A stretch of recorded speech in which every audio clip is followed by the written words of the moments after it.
Dobar dan, ovo je Pravi ugao. Ja sam Ljubica Gojgić. Ramuš Haradinaj je slobodan da u roku od 24 sata napusti Kosovo. Tako je presudio Apelacioni sud u francuskom Kolmaru, odbacivši zahtev da bivši komandant OVK bude izručen radi suđenja Srbiji. Obrazloženje odluke francuskog suda nije do kraja obelodanjeno, budući da formalno gledano procedura nije do kraja završena. Mediji su ipak preneli da je sud ocenio da zahtev za suđenje Haradinaju u Srbiji nije politički, ali da Srbija nije poštovala sve procedure. Odluku suda premijer Vučić ocenio je kao političku, sramnu i nepravičnu. Francuskoj će biti upućena protestna nota, najavljeno je danas, a o ovoj temi za Pravi ugao danas govore Tomislav Višnjić, advokat, i Milovan Drecun, predsjednik Odbora za Kosovo i Metohiju. Dobar dan, hvala što ste ovde. Nešto sam pogrešila? Pa da, treba da ode na Kosovo. Da, ode na Kosovo, da. A ne sa Kosova. Da. Hvala što ste ispravili. Hvala što ste ovde. Dakle, hoću da počnem od toga da li ste iznenađeni, gospodine Višnjiću, odlukom da Haradinaj ne bude izručen. Nisam iznenađen.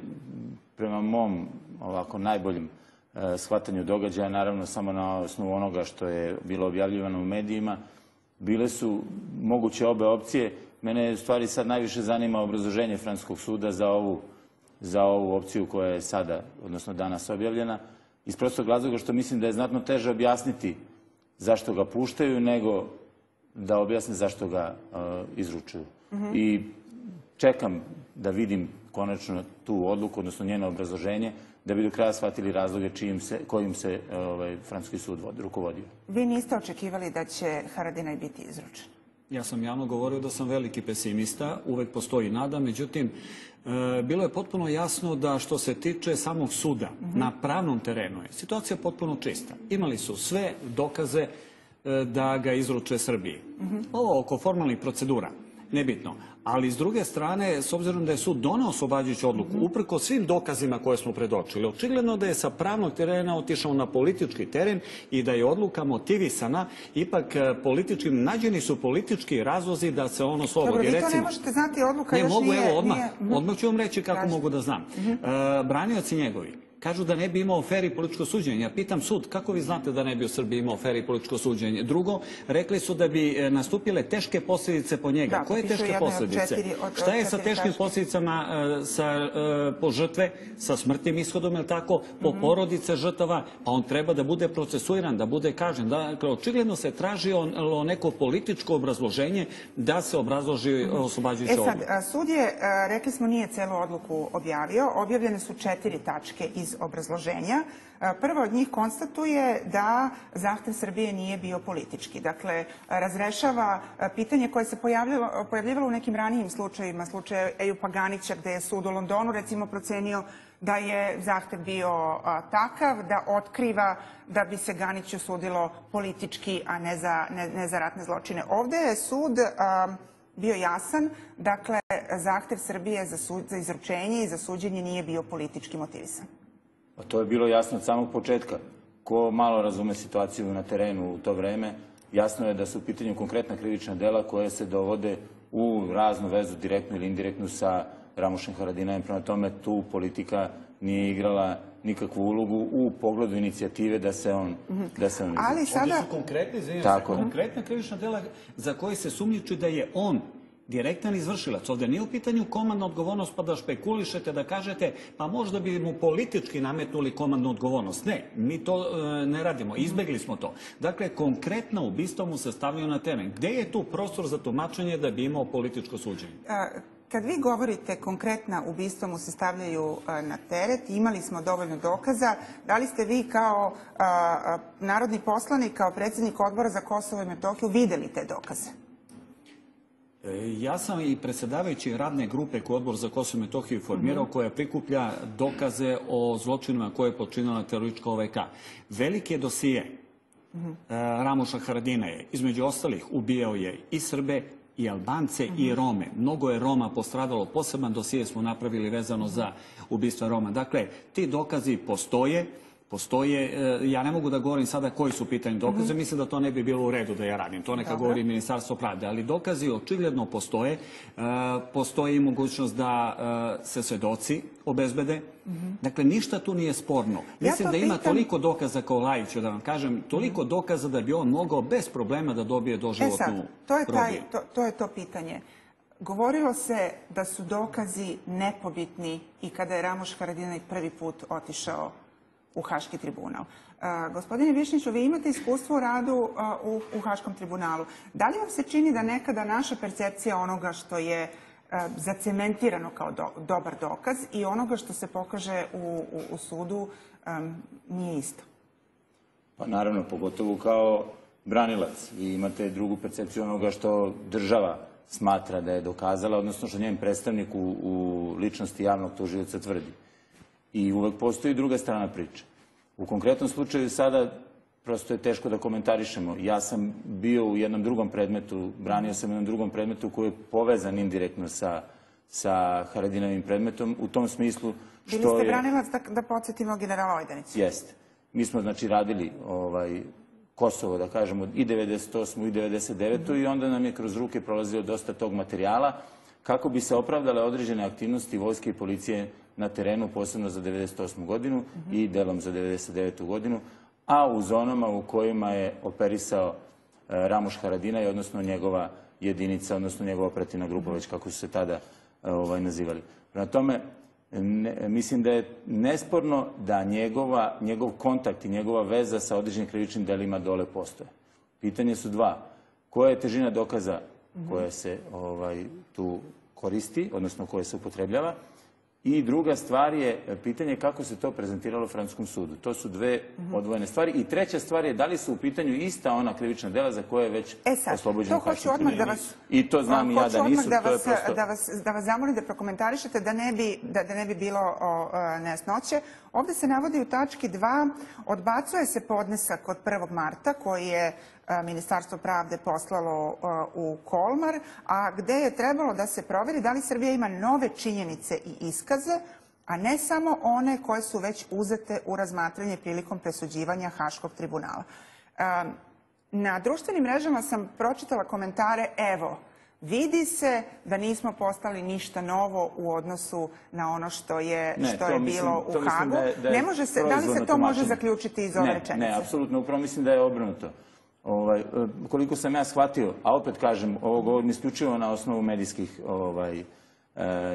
na osnovu informacije iz medija koje su danas objavljene, u pitanju je formalno odbacivanje podneska zbog toga što je podnet mimo sudskog naloga, odnosno zbog toga što je podnet u formi koja nije odgovarala podnesku. Tako sam ja to shvatio iz medija. Sigurno su podneti, od strane Ministarstva pravde, sigurno su podneti novi dokazi, gomila novih dokaza. Ali nevezano za to, da li su važili nove dokaze. Optužnica koja je podignuta protiv njega i na osnovu koje je raspisana poternica je dovoljno snažna, dovoljno uverljiva, da sudi bez dodatnih argumenata, je trebao samo da postupi. Znate, to je uobičajena praksa. Nisu Francuzi trebali njemu da sude, nego samo da budu ubeđeni da to što je, da je optužnica dovoljno jaka, da nema možda neki propust, da mu se stavlja na delo nešto što, recimo, nije ni bio tu. Bio je u Australiji, a nešto se dogodilo na Kosovu i Metohiji. Sud se, dakle, ne bavi detaljima i onim čime bi se bavio sud kada bi mu se sudilo za ratne zločine. On samo procenjuje da li je postupak protiv njega zakonit u smislu u kome se njegova prava, osnovna prava, ajde da kažemo, su ispoštovana u postupku prema našem sudu, odnosno da nije, a i sami su rekli, znači da nije u pitanju kao jedna od opcija politička optužba, što je i sam sud zaključio da nije. Skinuli su sami, dakle, priču o tome da je ovo politički motivisana optužnica. Kako onda neko može tumačiti da bi imao političko suđenje u Srbiji? Sud i ne kaže da je zbog političkog razloga odbijeno. Pa to je ono, ali vidi, pa ne kaže, ali iz ovog što obrazlažu proizilazi i iz onoga što su njegovi branioci rekli, čitao sam izjavu njegovih branioca. Dakle, očigledno je da se ovde radi o politički motivisanoj odluci francuskog suda, a sve se sada prebacuje na teren da on ovde ne bi imao fair suđenje, da bi možda bilo politički motivisano. Traže se neke formalne, proceduralne nejasnoće ili nešto samo da se opravda odluka suda, koja je skandalozna. Ne može da se dozvoli da čovek koji je osumnjičen za najteže ratne zločine, po onome zašto je osumnjičen, on je najveći ratni zločinac ako mu bude presuđeno na Kosovu i Metohiji. I pogledajte šta se sad dešava. On je nacionalni heroj za Albance. Edi Rama je izjavio da dolazi kao pobednik. A ja pitam, ma pobednik čega? Da li ste vi normalni, šta govorite, kakvu poruku šaljete? Ovo ću da uputim gospodinu Višnjiću kao pitanje. Zbog toga što se, dakle, sud nije objavio celokupno obrazloženje, ali su mediji, Tanjug i Blic, došli do izvoda iz obrazloženja u kojima se, na osnovu koga se izvlači zaključak i daje se citat iz obrazloženja koji glasi ovako. Svaki zahtev za izručenje mora da zadovolji formalizam koji je obavezan kada se radi o ovakvim stvarima i onda ide obrazloženje da Srbija zapravo nije ispunila formalne zahteve u ovom slučaju, nepodudaranje datuma zahteva i papira koji su slati u Kolmar. Recimo, kaže se da se srpska strana obratila u formi koja nije u skladu sa procedurom, da je Srbija morala, kada je donosila odluke o proširenju istrage protiv Ramuša Haradinaja, a to se dogodilo 5. januara, da je morala da ima novi zahtev za hapšenje i tako dalje, tako dalje. Drugim rečima, sud u Kolmaru ukazuje na niz formalnih propusta. Gospodin Drecun kaže to su formalnosti, suština je da li je neko počinio ratne zločine ili ne. Ali u sudnici nisu formalnosti nešto što se zanemaruje. Ja sad moram da govorim kao pravnik i to po onome kako ja shvatam. Formalnosti su strahovito važne zato što formalnosti obezbeđuju fer i pravično suđenje. Nijedna od formi koja je uvedena u sudski postupak nije uvedena da bi se zadovoljavala birokratija ili nešto drugo, već bi trebalo da bude u svrhu fer i pravičnog suđenja. Ono što kod Haradinaja u njegovom slučaju nije definitivno tačno je to što su njegovi branioci naveli, a to da u Srbiji ne može imati fer i pravično suđenje iz jednog drugog prostog razloga i ne verujem da je to francuski sud mogao da uzme kao razlog, zato što postoji izveštaj Evropske komisije u kome stoji da je u Srbiji dostignut standard za suđenja, za procesuiranje ratnih zločina, po kome su ta suđenja mogu da se izvede na fer i pravičan način. Prema tome, ja ne verujem, sad opet pričamo na bazi pretpostavki, ali ne verujem da je francuski sud smeo da taj izveštaj Evropske komisije prenebegne u bilo kom pojedinačnom slučaju. Znači, mi sad govorimo o opštoj slici. Pretpostavljam da Francuska ima dosta razvijen sistem pravila u ovom ekstradicionalnom postupku, prosto iz tog razloga što je dugo vremena bila kolonijalna sila i gro raznih izbeglica, emigranata se selio u Francusku i verovatno su od strane njihovih država, znači kroz razne postupke je taj sistem se dograđivao. Neću sad ni da ga hvalim, ni da ga kudim, ali prosto verujem da imaju razvijenu praksu u tom slučaju. Danas pokušava da objasni Florence Artman, nekadašnja portparolka Haškog tužilaštva, koja govori o tome da su procedure izuzetno komplikovane.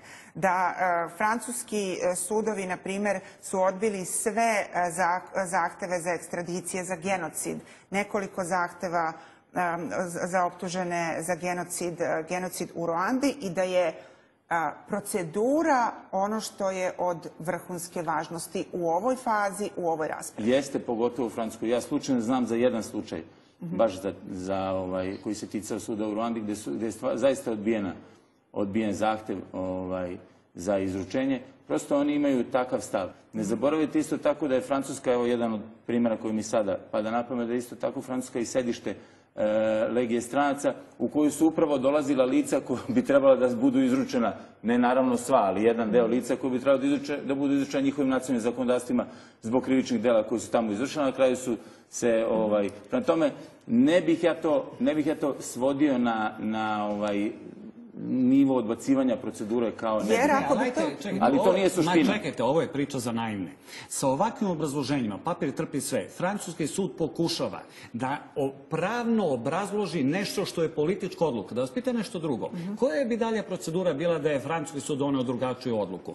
Francuski tužilac može sada se žali na ovo. Da li će se žaliti? Konačnu reč, ako su procedure bile u pitanju, nismo nešto, mogli ste da tražite da menjamo, da radimo drugačije. Mogli ste upozoriti naše ministarstvo i kažete ne, procedura zahtjeva umjesto ovako definisanog papira ovako, pa da im se dostavi. Zašto recimo sad Ministarstvo pravde Francuske koji ima konačnu reč ne kaže dobro, ok, Srbija je pogrešila u nekim sitnim procedurama, ovdje je suština bitna, mi preinačujemo odluku, jer bi je preinačili da je sud doneo odluku da se Ramuš Haradinaj izuči Srbiji. Dakle, konkretno politička odluka Francuske koja se sa ovakvom odlukom svrstava u red onih koji vrše diskriminaciju žrtava, koji selektivno pristupaju pravdi, a u ostalom, čiji je Ramuš Haradinaj štićenik? Ko je sa pojedincima iz francuskih službi na izvanrednim vezama? Predsjednik parlamenta Kadri Veselji, koji je i šef ilegalne Tačeve službe. Zar ne znate priču, javna tajna je na Kosmetu da je ovo sve bilo unapred dogovoreno, da se podigne rejting Haradinaju koji je pravio sada nekakve svoje odbore u Evropi. To su sada već teorije zavere, ali je također francuski ambasador na Kosovu napadan pre nekoliko dana zbog toga što je rekao da se ne zna, da je slučaj komplikovan, da treba prepustiti pravosuđu i da nije tako lako hteo da odbaci navode da zaista možda postoje ozbiljne optužbe, ozbiljni dokazi o ratnim zločinima. A čekajte da vas pitam nešto. Sećate li se Bernara Kušnera? Je li on bio prvi čovek umnika? Je se sećate da je u njegovo vreme zataškana kompletna istraga o Žutoj kući? Sećate kad je naš kolega novinar u Prištini postavio pitanje kad je grohotom počeo da se smeje? Zar ne mislite da možda tu ima neko korena odluke ovog francuskog suda? Štiteći Haradinaja, možda je sud zaštitio i Bernara Kušnera i neke druge. Ali mu tužilaštvo ne stavlja na teret ono što se opisuje u vezi sa Žutom kućom. Ovo je sada... Ne, nije Žuta kuća u pitanju. Ja govorim o odnosu francuske politike prema Haradinaju. Ko štiti Haradinaja, a nekoga nevidljivo štiti svih ovih godina i nalazi vam moguću uzročno-posledičnu vezu. Ako neko visoko pozicioniran tada u francuskoj politici ili kasnije i umniku može da bude doveden u vezu sa zaštitom Ramuša Haradinaja ili prikrivanja dokaza rane o njegovim zločinima. A zašto onda sud u Kolmaru nije istog dana kada je prvi put zasedao, doneo odluku da se Haradinaj vrati na Kosovo? Zato što je, ne da se vrati na Kosovo, nisu mogli. Toliko su snažni dokazi da im je trebalo vreme. Da se čitava ova priča razvodni, da se krene u kontraakciju, pa se kreće ovako sa brutalnim zastrašivanjem suda, gde Daud Haradinaj preti ispred organizovane kriminalne grupe Ramuša Haradinaja, pa Ramuš Haradinaj preti da će izazvati rat na Kosmetu, pa se pojavljuje pretnja od strane Velike Albanije gde učestvuje Republika Albanija koja mu daje državljanstvo i odjednom postaje strana zainteresovana u svemu tome. Evo zašto nije bilo odmah presuđeno. Sudijama i sudu, pogotovo ako se sud nalazi u Francuskoj, da li ove pretnje, koliko mislite, kako je vaše iskustvo, da li ove pretnje nešto znače sudijama u Kolmaru ili je, mislim, ovaj proces suđenja za ratne zločine, to smo videli u Hagu, ne može da se odvoji od politike? Ekstradicija ne može da se odvoji od politike i to je najčešće slučaj u svakom ekstradicijom postupku. To imate čak i kad gledate primere kod nas, kojom brzinom mi izručimo nekoga negde kad treba da se to uradi. U kom smislu ekstradicija ne može da se odvoji od politike? Pa ne može da se odvoji zato što je izvršna vlast umešana po strukturi u ekstradicijni postupak. Mislim da na kraju ministarstvo donosi odluku. Znači, po prirodi stvari ekstradicijni postupak je vezan za politiku i to direktno vezan u krajnjem za izvršnu vlast. Ali mislim, da li je sud koji je odlučivao o izručenju slušao pretnje Dauda Haradinaja? Ali ako znate da vam, na kraju krajeva, ako znate da odlučujete u predmetu koji može da izazove neke posljedice negde, pa niko nije imun, a pogotovo ne sudije koje tamo rade. Znate šta, njima je to opravdanje. Oni sad imaju jedno nevidljivo opravdanje suda, kažu pa pogledajte, dole bi se svašta desilo. Rekao sam na početku, po meni je teže objasniti zašto ga ne izručiti, nego objasniti izručenje. Bez obzira sad na ove formalne primedbe koje su date, ako su date u toj formi, i dalje ne znamo šta je to formalno prihvaćeno, a šta nije i koliko su te greške u formi uticale na donošenje odluke. Mi i dalje ne znamo koji su dokazi, prosto zato što je istraga tajna. Mi i dalje ne znamo koji su dokazi dati uz optužnicu 2004. da bi mogli sada o tome da govorimo. Ali voljela bi da se samo za čas vratimo na ovo. Dakle, to je priča koju uvek čujemo kada su ratni zločini u pitanju, naročito onda kada se donose odluke koje ova javnost, ovde žrtve teško mogu da razumeju. Pitanje politike i pitanje onih dokaza i činjenica o kojima se razgovara u sudnici. Mislim da je to nesporno zato što velika većina ovih država u našem okruženju vodi svoju politiku na bazi procesuiranja ratnih zločina i to koristi u dnevno-političke svrhe. Mi smo imali tužioca za ratne zločine koji se više bavio politikom kao što imamo političare koji se ponašaju kao tužioci. I to je prosto neoprostivo, neodvojivo jedno od drugog. I toj praksi jedno mora da se stane na kraj. Jer posljedica toga će upravo da dođe do toga da treba da izručite nekoga, a odjednom, ajde da ne pričam dalje. Pogledajte zid plaća ispred Skupštine. Fotografije ljudi koji su pobijeni u toj zoni odgovornosti, gde je Haradinaj bio komandant. Ne treba vam više ni jedan jedini dokaz. Ovde se radi o političkoj odluci. Zašto mislite da to nije prošlo u Haškom tribunalu? 2 puta. Pa prvo, zar nije sam sudija kada je ono obrazlagao, čitao oslobađajuću presudu, rekao da su pobijeni svedoci? Je li tako bilo? Dakle, pobili su svedoke, likvidirali su svedoke, svi to znaju, sud je sve to konstatovao i on zna. Ali nešto drugo da vas pitam.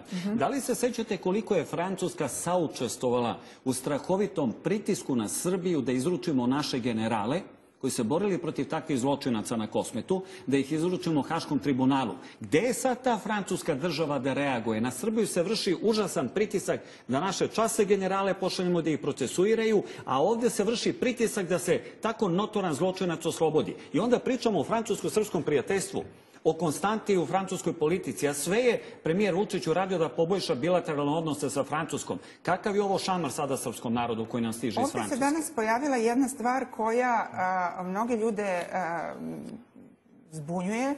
Ovde se već neko vreme i danas ponovo pominje reciprocitet, koji bi značio šta? U slučaju da Francuska traži optužene za terorizam, recimo, a oni se nađu u Srbiji, ako bismo po reciprocitetu odgovarali, onda ne bi trebalo da oni budu izručeni. Jel se to tako razume? Ja to ne znam ko je to rekao. Ako je to neko rekao, taj ima ozbiljan problem sa sobom.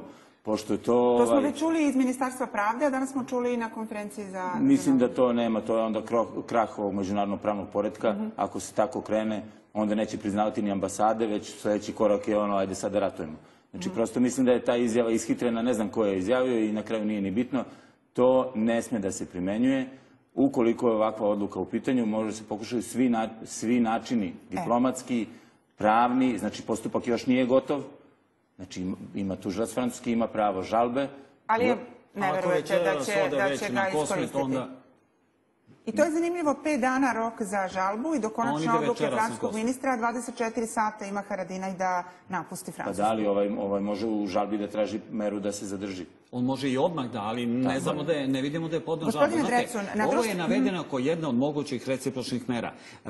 Sistem međunarodne pravne pomoći je danas srušio francuski sud, ne mi. Ako se Francuska tako ponaša prema suverenoj državi kao što je Srbija, koja ne pravi selekciju među počiniocima zone, nego procesuira. Koliko je Srba procesuirano u samoj Srbiji za zločine koji su počinjeni na Kosmetu, nego samo tražimo da se procesuira jedan od najteže osumnjičenih za ratne zločine. Da vas pitam nešto. Bio je ovakav komentar.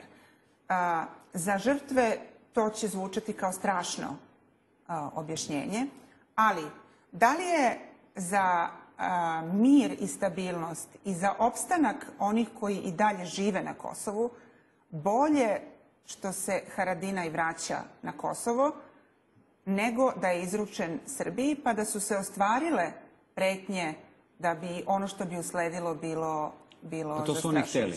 Znači, uvek priprete. Šta to znači? Da nijedan zločinac iz redova OVK neće biti procesuirani jer će svaki od njih pretiti da će izazvati destabilizaciju na Kosmetu. Zašto su tamo međunarodne snage? Kako će onda pravda da funkcioniše ako prihvatimo tu tezu? Oni igraju na tu kartu, ali pobogu valjda je konačno vreme da se jednom odbije taj albanski pritisak. Znači, on preti izazivanjem rata. Ko je meta tog pritiska? Međunarodni faktor na Kosovu? Svako ko izvodi, svako ko pokuša da sprovede pravdu dole. Šta to znači? To je model koji postoji. Ja sam lično bio 2004.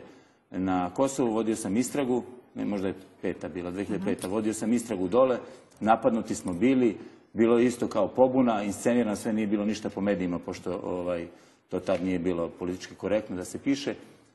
UNMIK nije mogao da nas zaštiti i istraga je prekinuta i mi smo se vratili neobavljena posla. Znači svaki put kad je trebalo da se uradi nešto u sprovođenju pravde, dole je prećeno nemirima, raznim borbenim grupama ovih boračkih organizacija i tako dalje. Šta to znači? Da nemate poverenja da će sud za zločine, za navodne zločine OVK moći da radi? On se neće nalaziti na Kosovu, ali će istrage, saslušavanje svedoka, pripreme svedoka i tu morati da se obavljaju. Ako me pitate šta mislim, taj sud će imati ograničenu ulogu onoliko koliko mu se dozvoli da bi se neka procedura i neko zadovoljenje međunarodne zajednice obavilo ili da bi se eventualno smirila međunarodna zajednica u tom pogledu.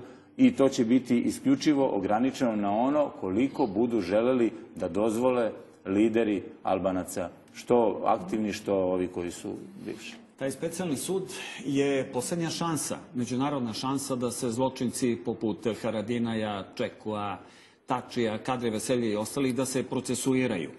Pitanje je, međutim, da li će biti ovog puta nedodirljivih? Da li je ovo priprema sa Haradinajem u stvari da Haradina i Tači formiraju vlast na narednim izborima? Jedan bude takozvani predsjednik, drugi takozvani predsjednik vlade. Nek ima smelosti taj neko iz specijalizovanog tužilaštva tog suda da ih obojicu stavi na optužnicu, onda će oni reći, ljudi, totalni rat ide na Kosmet i u regionu, ostaćemo obezglavljeni.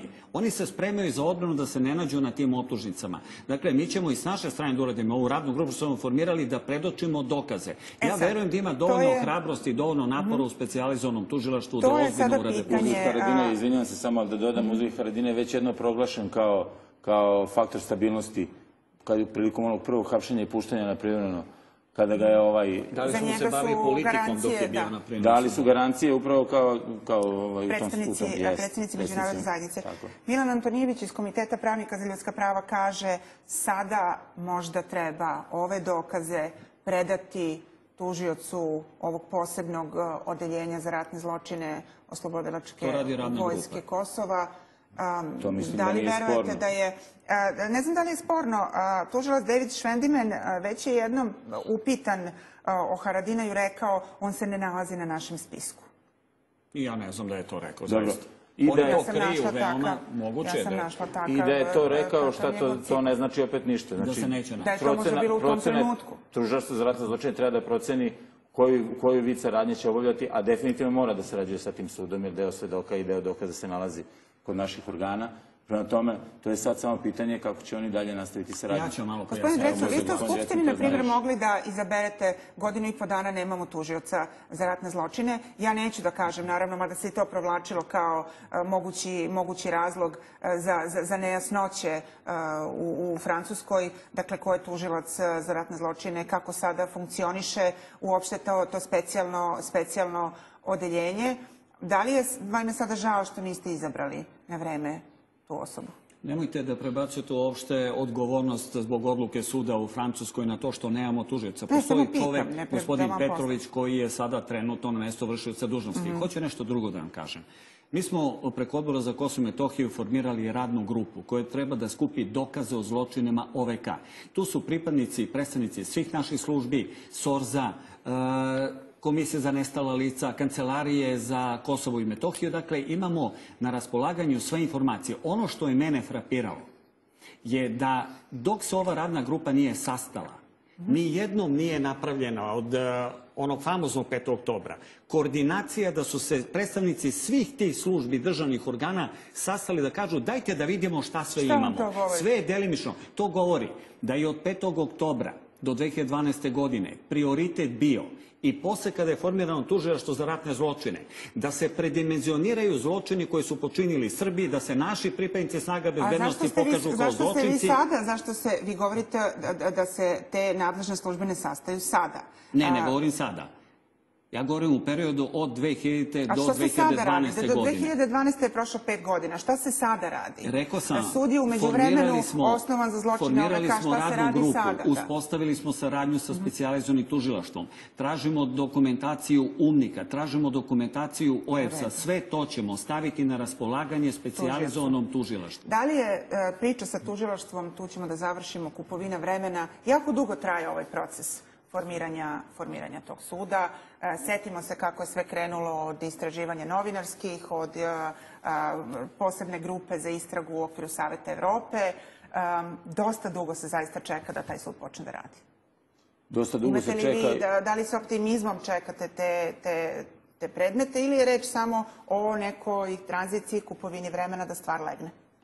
Ja, koliko znam, jedan deo personala iz tribunala je prešao u taj sud i u ovom trenutku je taj sud mesto gde najveći broj pravnika koji su radili u tribunalu i u Ruandi i u ovom specijalnom sudu za Liban traži uhljebljenje.